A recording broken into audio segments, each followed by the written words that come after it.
everybody. My name is Drew, and I am a psychotherapist here in New York City. And this is Artist Therapy, where I take one of my favorite artists and dissect them a little bit. Dissect their work, dissect how they do their life, and try to learn from it so that we can be more optimal in our own lives. That maybe we can heal a little bit, or we can get the best out of our work, get the best out of our relationships. So this is episode 3 on Seinfeld. First 2 episodes, I gave a brief introduction on why I picked Jerry. And then I go into a little bit in that first episode about how Jerry uses his hostility as a vehicle to build his comedy routines. What he doesn't like, what he finds annoying and irritating in the world, and the things that he thinks we will find annoying and irritating to connect with us. In episode 2, change it up a little bit, I look at his talent and his craft and try to have us look at our talent and our craft and how we can get the best out of that as well. Today, I want to look at how you do not need to be like Jerry. So we're going to still look at the great parts of Jerry or the intriguing parts of Jerry, but that we don't have to be that guy. This isn't worship. We are not idealizing his life. He is still a Homo sapien just like us. But if you've appreciated his work, you might be tempted to compare and contrast yourself to his personality and his success. Carl Jung says this: do not compare, do not measure. No other way is like yours. All other ways deceive and tempt you. You must fulfill the way that is yours. In life, we have to defend ourselves against so much stimuli. And right now, in the current culture, there's so much coming at us. And there's so many unique and creative and successful people to compare and contrast to. I live here in New York City. If I walk outside of my apartment here in the West Village, there is all kinds of unique and successful people who can be intimidating and fracture my own confidence. And I have to remember, what is mine? Who am I and who am I not? And I actually think Jerry does this well. And he basically pushes us to not compare ourselves to him. You do not need to compare yourself to how he uses his energies or his smooth rigidity, that aesthetic movement on stage with the way his voice is, and just the amount of wealth he's gained over the years. John Mulaney, in an episode of Comedians in Cars Getting Coffee, says to Jerry, "You don't strike me as someone who has much envy for someone else." And Jerry quickly responds, "Zero. I have zero envy." He says, "There are things that I want that I don't have, but I don't care that I don't have them." And he isn't someone who has character assassinations or judgmentalism on other people. It's kind of cool. And we can envy that in him and maybe start wanting to be that guy ourselves. You must remember who you are and work within the parameters of who you are. Just because Jerry has kind of like an emotional cleansing he does that makes him seem Teflon does not make you need to be that also. His psychic skin, which is like, it's like an armadillo's skin, it seems, might not be yours. You might be more fragile or sensitive or emotional. That's okay, you have to work within those parameters. But let's look how he does have that kind of Teflon thing. In season 7, episode 11, the rye. Remember the rye bread? They're trying to get the rye bread back into the apartment of Jerry's soon-to-be in-laws. And Elaine says to Jerry in the episode, "You know, one of these days, something terrible is going to happen to you. It has to." And Jerry says back to her, "No, I'm going to be just fine."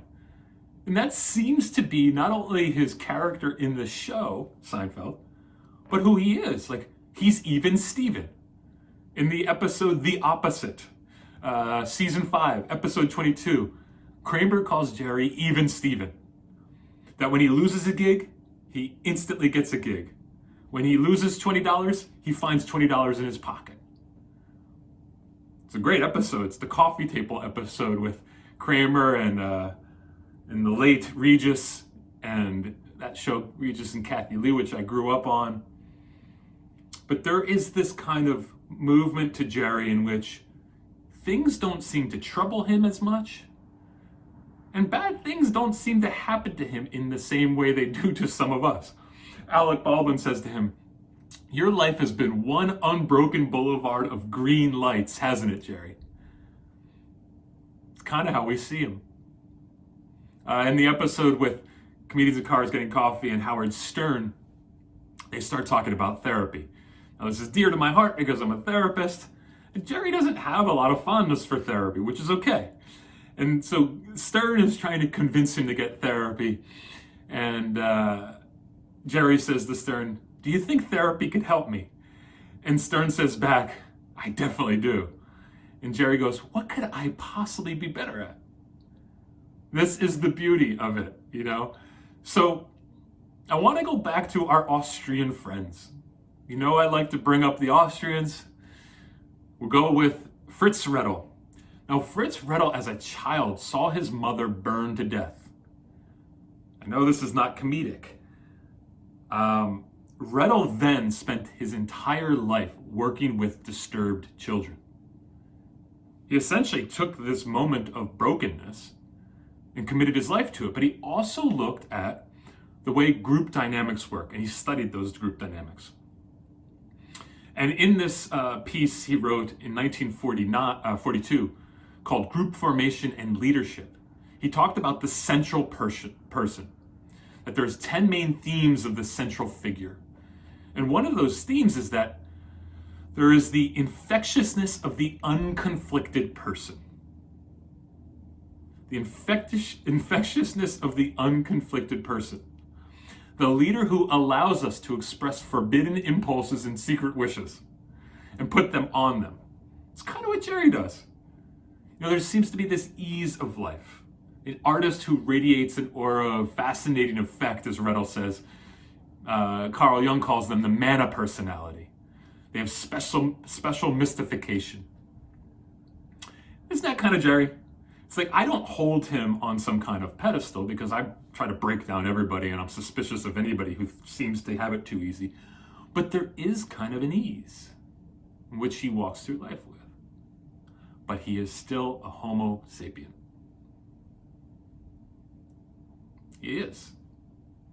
People project their problems onto him, sure, but he still has his own problems. He's just a bit systematized and less emotional about that. The leader needs the audience actually to project on them, to see them a certain way, to put their fears on them, because they stand alone on stage. And we need those types of characters to put our fears on, to watch somebody on stage and go, "Oh, that's fascinating that they can do that." But their makeup, their background, still has all kinds of angles and twists and turns. You know, Jerry came from two parents who were both orphans. There's something there. There's some psychology there, and I am not going to be the one who tries to dissect it. It's not I have no desire to pick him apart in that way. But none of us walk through life without challenge. Now, much of Jerry's challenge seems to be in his work. He's made this ability to have a smooth rigidity and kind of ability to shrug off a lot of the weight of heavy emotion. He's channeled into his work, into his craft, in the control of his work. It's a great moment in Comedians in Cars Getting Coffee where Tracy Morgan and Jerry are walking together and they're talking about Richard Pryor and Richard Pryor's craft, his work. And Tracy Morgan says, "How do you go from being born in a brothel, mother's a prostitute, father's a pimp, grandmother's a madam, how do you overcome that to become one of the funniest motherfuckers in the world?" And Jerry looks back at him and says, "I think those are all advantages." Jerry, like other comedians, is just taking his background, even if it's boring and white bread and bland, and making it interesting, using it, just as Richard Pryor did. Now, we have to work with what we've got, with what our background is. Jerry's working with what his is. You have to work with what yours is, and not compare, not contrast, not measure. Do what is yours. All other things, as Carl Jung says, will tempt and deceive you. And then we put that into our work. And I think what Jerry does have right is that some people have this self-perpetuating process of talking and talking and talking in therapy without doing. I don't love that client. Ultimately, I fire that client if I don't see some action, you know? It isn't just talking and talking about yourself. It's what Ernest Becker talks about in his book, Denial of Death. I'll say this. Beyond a given point, man is not helped by more knowing, but only by living and doing in a partly self-forgetting way. As Goethe put it, Ernest Becker says, we must plunge into experience and then reflect on the meaning of it. All reflection and no plunging drives us mad. All plunging and no reflection, we are brutes. And so I think what Jerry pushes us to do is plunge, to do, to not over-reflect and have that self-perpetuating process, but allow oneself to be engulfed in their work. And maybe because his background didn't have a lot of intense pain and obvious affliction, he is able to do that less encumbered. But he's also saying that the Richard Pryors of the world, ones with incredibly complicated backgrounds, mom a prostitute, father a pimp, grandmother a madam. He grew up in a brothel, in a whorehouse. And that's some of the fodder he gets to use. It's what makes him unique and distinct. You must fulfill the way that is yours. Do not compare yourself and contrast yourself to Jerry. Just take what you can use, wring it out, drink it up. That's what this episode is about. Allow yourself to be engulfed in how you need to do life. And don't make someone the ego ideal to the detriment of your own self-becoming, unfolding and revealing and putting your gift out into the world. So let's get into this. Let's actually look at how Jerry sees therapy, which I have some resistance to, but I respect and I value, because if you are secure in yourself, then there is no need to have an issue with another person's opinion, unless it is going to hurt others. So let's look at it now. Let's look at Jerry's perception of therapy. Jerry definitely has opinions on therapy, and none of them make me very insecure. I don't know if I necessarily agree with them, but there's a spectrum of people in this world, and we all need help in different ways. And so a lot of people not only need therapy, but just enjoy it. Just enjoy kicking around ideas with somebody, and somebody who has a different perspective, a sharper perspective, somebody who does this for a living, like myself. Jerry doesn't think that he needs that. Cool. Nothing to have an issue with, really. You need to know what is yours to do. And you will know. And Jerry says that. You know, everything you need to know, you'll figure it out when you need to know it, he says. Even if you miscalculate and make the wrong decision, you needed to know that too. It's sage wisdom.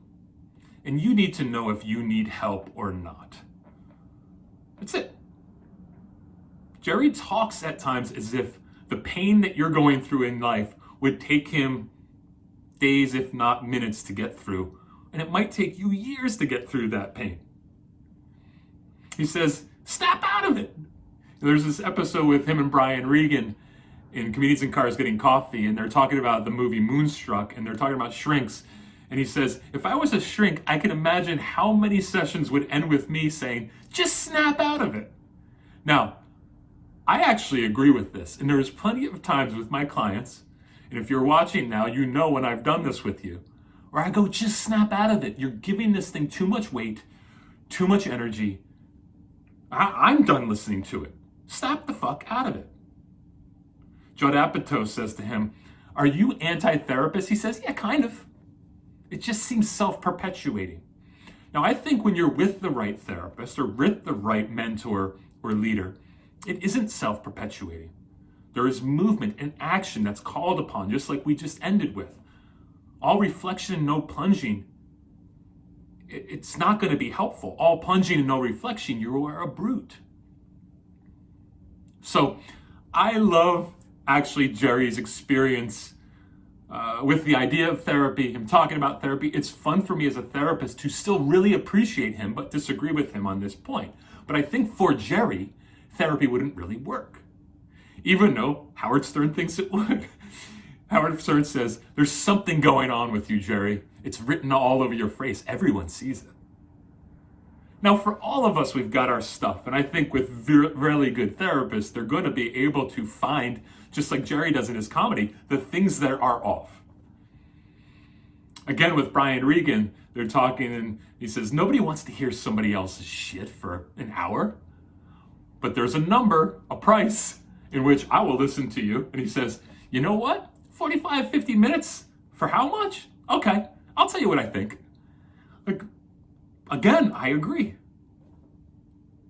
I probably listen to 30 to 40 hours of talk a week. Now, of course, it's back and forth, but there's times where getting paid for it is very helpful because it's hard to take all that information in it. And there is a price for skill and success. It's why we will pay $150 to $200 to go see Jerry at the Beacon Theater, which I've done twice. I think to unencumber yourself is crucial, but sometimes you have to go to therapy to unencumber the people around you with you. Jerry already does, he kind of has an ability to unburden himself. He has that kind of ability to sit back and let people discover him. He might not have had that critical incident. For therapy, there is usually a critical incident that brings people in. Divorce, abuse, neglect. And you hit a point in life where it's just, you can't move forward in the right way. And that's your critical incident. You've hit some kind of moment in which you know you're not going to get the best out of life if you don't get some help. I've said this before, I'll say this again, I'm going to use Carl Jung's words, but in a different way. He says, the most terrifying thing is to accept oneself completely. There is salvation in accepting yourself, and sometimes the accepting of yourself is actually accepting that you need extra help. Or you're wired in such a way that actually bouncing ideas off of somebody who does this for a living works. So this isn't a call to do therapy, and it's not a call for Jerry to change his opinion. I'm okay with his opinion. It's fun for me. I think I'd have a great conversation with him about it. There's extremes in this world. Extreme folks who are pretty unburdened in certain ways, and extreme folks who are burdened in such a way that it's just exhausting to everyone around them. And as humans, we have to contend with these polarities of humans around us, not just our own polarities. It's hard. It's hard to be around people who are over-absorbed in the process of themselves, or who are too rigid, or too chaotic, or have too easy of a life. That's also tough for us to be around sometimes. But in this case, we got Jerry. I think that this quote is pretty apt for Jerry. Again, it's from The Denial of Death from Ernest Becker, the Pulitzer Prize-winning piece that he did in the 70s, where he says, there are leaders who seduce us because they do not have the conflicts that we have. We admire their equanimity. Where we feel shame and humiliation, they don't. Now, I'll go farther though, because Jerry is not superhuman. He's not. He, as any artist does, has to go to their own hell. Every great artist has to be committed to hell, to isolation, rejection, self-doubt, despair, and humiliation. He deals with it maybe in a different way than you do, But I respect it. Because I know as my own artistic self, I have to go to that hell. And I have to help my clients go to that hell also, if they are artists or if they are not. He takes his own psychological beatdowns, but he handles them differently. So we are in a perpetual state of becoming. Jerry is too. Yours is different. Mine is different. That is okay. We need not compare. The things we are concerned with in life take an extraordinary amount of time and work to build resilience to, and patience with, and discipline for putting ourselves out in the world. And Jerry just does it in a different way. So I just wanted to talk about his experience with therapy, my experience with therapy, but that you need not get caught up in comparing your journey to anyone else's. It's your journey. And if you don't need therapy, cool. If you do need therapy, cool. Get it. Unapologetically. Just like you'd get a massage, a foot rub, just like you'd go for a run and lift weights and exercise and have your training path. This might be part of it. So whatever it be, learn from others. Learn from the Jerrys of the world. But don't compare and contrast yours in a way in which it defeats how you are wired. So let's move on. Let's talk about conflict and how Jerry experiences and his philosophy behind conflict. Because I think it's pretty profound, but also very simple. I think one of the things we have to do is look at how Jerry confronts issues. I think there's a lot to be learned there, but also just enjoy the boldness of Jerry. For many of us, it's really hard to confront people or to confront our own issues and to just not give a shit about what other people think. Now, this is, I think, a thing that can be lost on certain people because there's a difference between not giving a shit because you're a sociopath and having a healthy disregard for how people experience you. A healthy disregard is a totally different thing. It does not mean you lack kindness or you lack tact or that you are cold, but that you prioritize the right thing being done over what people will think about you. And that's a healthy disregard. But it is the act of not giving a shit. Dave Chappelle and Jerry were just leaving where Dave Chappelle had gone to school in high school as a youth in Washington, D.C. They're leaving the school, it's comedians in cars getting coffee, they're walking back to the car, and Dave Chappelle says, I at one point wanted to be a teacher. And Jerry says, what would you teach? And Chappelle thinks for a second, he goes, I take my cue from you, and he says, I would teach a class on how to not give a shit. It would be called the Jerry Seinfeld invulnerability technique. Because Jerry has this kind of air about him that he just doesn't give a shit. He's going to be bold.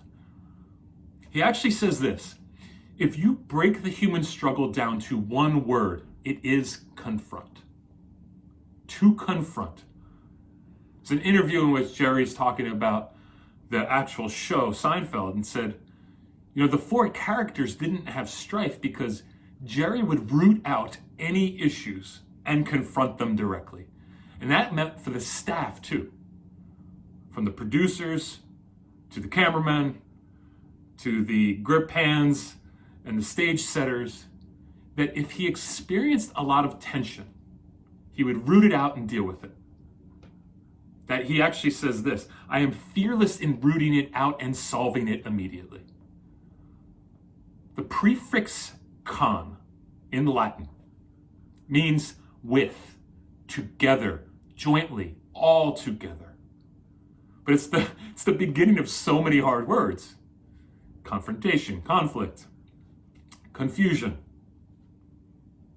But really what confronting is two people or two groups coming together front to look at each other and solve a problem, to deal with an issue. And in our own lives, when we're dealing with our own crap, we have to look in the mirror. We have to come front and look at ourselves. What do we have to work on? Carl Jung as I've been using throughout this, says we grow through collisions. Collisions with reality, collisions with conflict with people, with ourselves, with suffering, with sorrow. Like I said with the therapy part, most people come to me for the first time because of a collision. Collision with their own reality, with pain, with loss, with abuse, with grief. It demands a greater focus of capacity for us in that moment to deal with problem solving. And Jerry seems to have a really good handle on that. But for many people, we have a fear of freedom. I know throughout my nearly 20 years of work and in my own life, there is a terror to confrontation. It's so hard. And I have clients who've sat in my office needing to confront people for years. This is where I think what Jerry's saying about this self-perpetuating process of all reflection, no plunging, is futile. That at some point, if you need to confront somebody and you're just reflecting over and over and over again in the therapy office and not plunging into the conflict, into the confrontation, you won't be the best self. You won't be your true self. So we have to tame the terror of coming front to front with somebody and saying, this is what I'm experiencing. This is how you're hurting me. This is the boundary you are crossing over. We also have to confront our own uniqueness. I don't think we have a sane capacity to understand how unique we all are made. Each of you individually and myself. We have a fucked up self-perception. So we have to confront our understanding of our own uniqueness. That when we look at ourselves and find actually the qualities and the things we can enjoy and expose them and put them out into the world, which is hard. It will get pushback. It will get rejected. We can do more and more to actually change the world. Now, in my work, confrontation in the office is often about timing and intimacy. It's knowing when to move in and when not to. There is some strategy to it as a therapist with my clients, that there's things that I noticed day one when a client comes in for a first session that I don't mention until day 20 or session 20.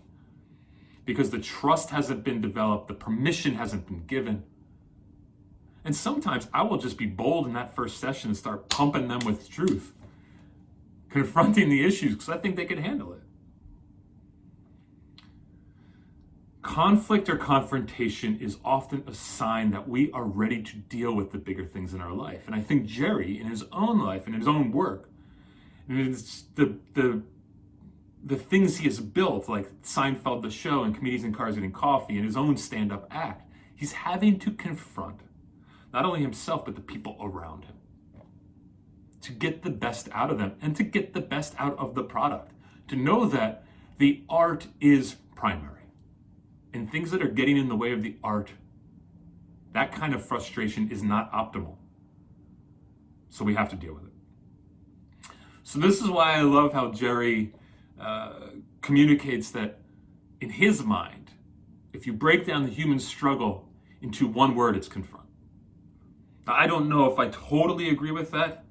I think it's maybe a bit more layered, but I know that one of the hardest things for my clients to do, and one of the most important things they must do, is confront either people or themselves. And so, yes, it has at least top 3. So, there's a lot of things we can take from Jerry and things we don't have to take. Let's move on and close this out. But we've gotten to look at some cool things here. Confrontation, for one. And also, what we need versus what other people need. And to know ourselves well enough to not compare and contrast to what other people are doing, but what we need. Cool, let's end this out. So I'm going to end episode 3 and this series with just a thanks to the artists who move us. And for me specifically, Jerry, who has gifted me with thousands of hours of awesome content to help me understand myself better. And then in his interviews, his communicating with people who have appreciated his art, to show us what resistances are there for him. And that he will confront them. Because often the resistance I don't know about may be bigger than the resistance I do know about. That's the idea of confrontation. Is you see this thing in front of you and you are resistant to it because it's hard to confront people. But you don't know that the resistance you don't know about could be way bigger than the resistance you do know about that is right in front of you. This is the beauty of Jerry giving us these gifts. That to access the resilient and defiant voice can be a long fought for struggle. And it is for Jerry too. To find your purpose and to find confidence, you must be resilient and patient and perseverant. We desperately want to be understood in thousands of ways as humans. And that we have comedy to help us understand ourselves is, I don't know if it's a paradox, but it is a great overthrow of the system in a sense, that we get to laugh at ourselves and laugh at somebody else, laughing at themselves to help us understand ourselves more. But at the same time, we look at somebody like Jerry and his art and his discipline in not following somebody else's path. Like Johnny Cash says, I want to know how much freedom I will have to make whatever music I want to make. It's the same thing Jerry says. I want to know how much freedom I will have to make the great comedy that I want to make. And so it emboldens us and gives us permission to fight in that same way, to do things the way we want to. Gives us that leverage. There's nothing to me as enjoyable as a high situational awareness. That's what comedians have, and specifically Jerry and therapists. So I really relate to that high situational awareness and to soaking up the world, seeing what is off. But also the boldness of a person who stands on stage and takes the arrows for the sake of the art and to give us something, to get better, to give us something back. Yes, because they enjoy it. But as David Foster Wallace says, the man, and of course there's pronouns here, woman, person, they, them, who can stand the mega gaze is a walking imago, a certain type of transcendent semi-human. There is that kind of characteristic of the comedian. They're kind of a transcendent semi-human. They're off and they're weird and they're wacky, but they do stand on stage and show us that unique character so that we could be the unique character we want to be. That's the individuation process. You know, we accept and develop the traits that are rewarded, yes. And we conceal some of the negative traits and we repress them and put them into the shadow side like we talked about in episode 1. But the comedian tries to show us that ugly, deplorable underbelly, the subterranean stuff, so that we could get more comfortable with our subterranean stuff. And when you are looking to comedians, there is still, even though it is funny and humorous, there's a moment of deep calling to deep. You are connected to and attracted to the characters that say something about what's in your heart. And for me, the depth that I have is calling to the depth that Jerry has. I'm looking to learn from it. And I'm looking to be that for others. So I hope you've appreciated this series on Jerry. I could go on for 4 or 5 more episodes, but I'm going to stop here. I might add an addendum.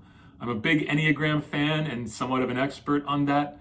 And so I might do a private episode for just Jerry and the Enneagram, not to diagnose him with an Enneagram number, but to help us understand the Enneagram better by looking at Jerry's life.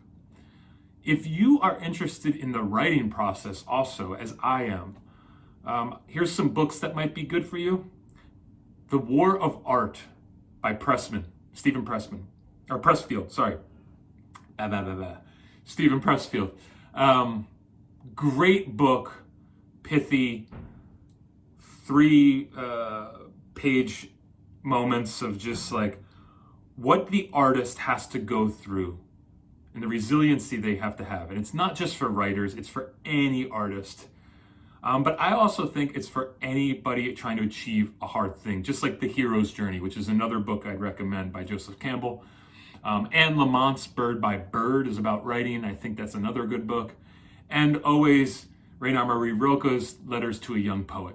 These are books that might help you if you're struggling with writing or trying to systematize and order how you put your art out into the world, as Jerry has.